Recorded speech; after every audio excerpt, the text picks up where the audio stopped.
Hey y'all, this here is a handy dandy review to help you on your test. Unit 8 was about cotton, cattle, and railroads and the closing of the Texas frontier. It lasted from 1866 to 1900. The first thing that we looked at was the Frontier Wars. This was caused by westward expansion and manifest destiny. Those two things may mean the same thing. This caused conflict with Native Americans. After the Civil War, Native Americans started raids and attacks on Texans, and then the United States military pushes the natives to reservations. The African American part of the U.S. military are known as the Buffalo Soldiers, and they're given this name for bravery.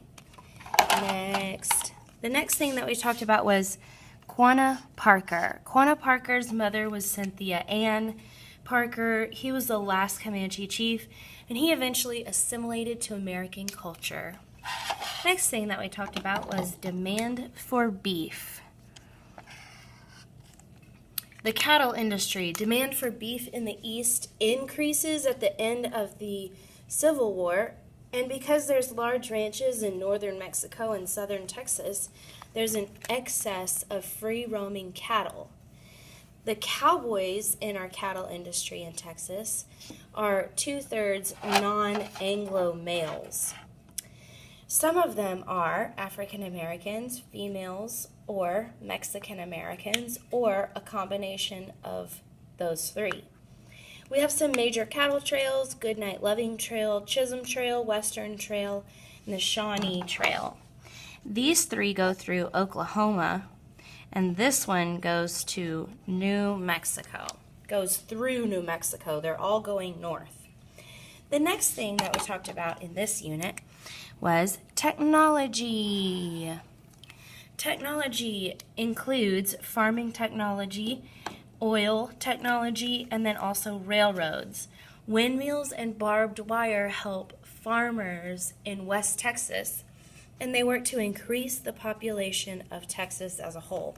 Windmills specifically pull up water from the ground, helping irrigate crops, and barbed wire eventually acts to close the Texas frontier.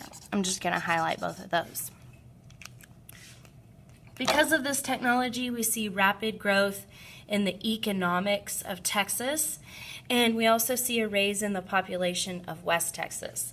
Next thing we talked about was something that was borrowed from another unit, and this is Governor Hogg. He creates the Texas Railroad Commission, and he also works to protect the rights of workers.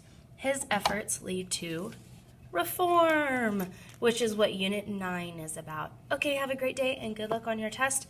The answer to number 11 is A. Okay, bye.